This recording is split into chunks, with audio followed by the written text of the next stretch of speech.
Hello everyone and welcome to today's video. For today's video, I wanted to cover some myths about Braille, and there are a few, and I'm going to apologize ahead of time in case this video is incredibly short. Last week I could only think of one myth, which is why there was no video posted. So without further ado, here we go. So the first myth is that you learn Braille and there's really no problems. That's actually not true. I used to mix up the letters I and E all the time, and if you actually go Google the Braille pattern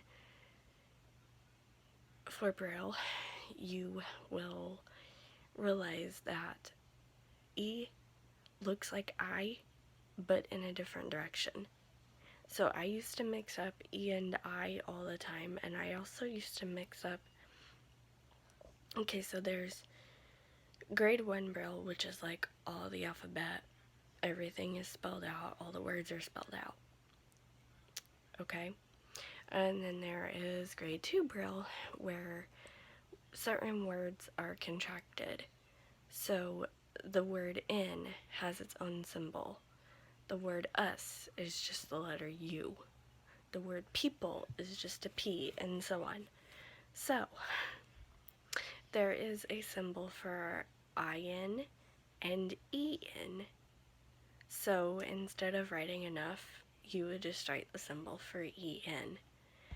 And every time I would look at those, for a long time, the symbol for IN, which is also used for the word in, and the symbol used for EN, because they are kind of similar, one is just higher up and the other one is turned kind of sideways and lower down, I mixed those up a lot.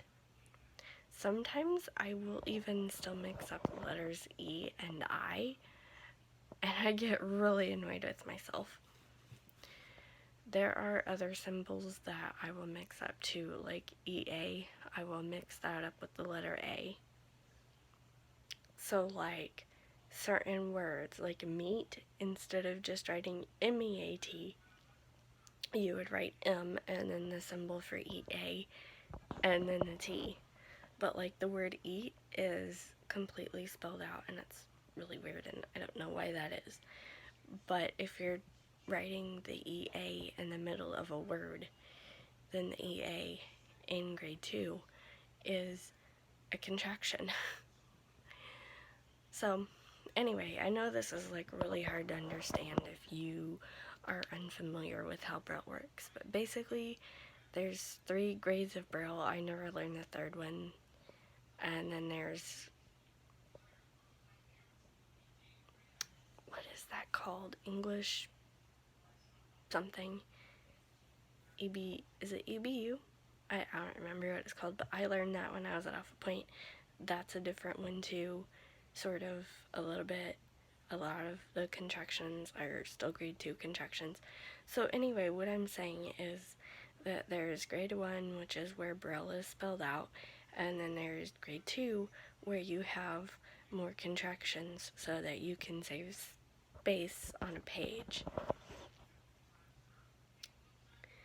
And for a long time, all I knew was grade 1 and grade 2. I knew that grade 3 existed because I saw it in a book, but I didn't know how to read it. So another myth about Braille is that if you don't read Braille for a long time, you forget how to read it. And when somebody tells me that, I always look at them and say, do you forget how to read print? Like, if you don't read print for a long time, if you've never seen print, if you've never looked at print, like say you didn't look at print for 3 years, would you forget how to read it? No, you would just be slower at reading it. And that's how I was when I went into Alpha Point with Braille, because I couldn't find any of my Braille books. So I, for a long time, didn't have anything to read because I literally didn't know where my books were. I know where some of them are now, so that's good. And the third myth that I hear a lot, and actually argued with the school, fun fact, when I was in high school, I argued with the entire school, not the entire school, but like the people in charge of like teaching me Braille and getting me like things that I should have, is that all of your college textbooks are going to be in Braille. That is absolutely not true. I've had one book in Braille, and it's because a professor that I had at the time knew grade 1 Braille and was able to emboss. That's what printing out Braille is called. It's like a big giant printer, sort of.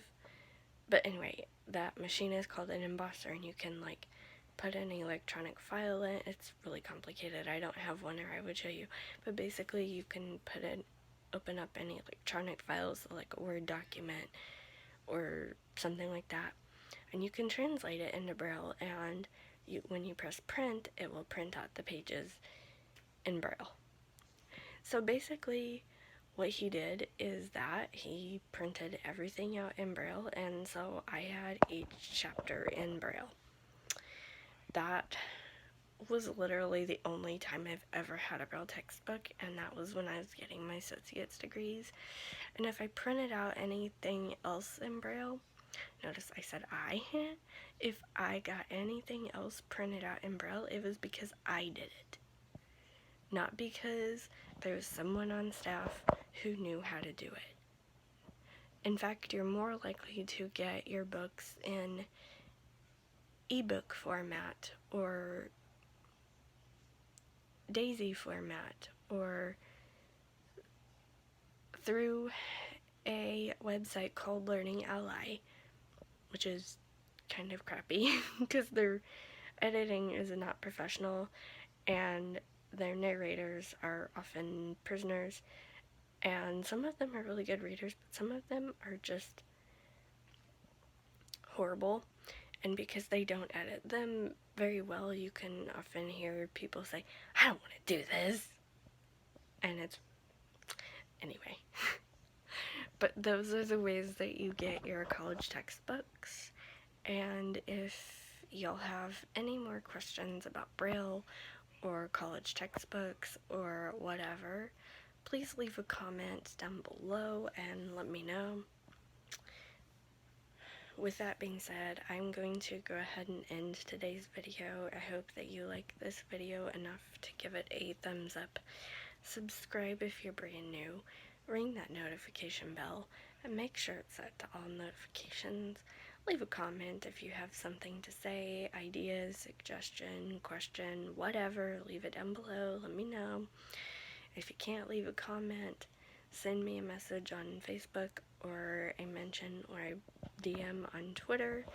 You can find both of those at Stuff on YouTube 1. Follow me on Libri.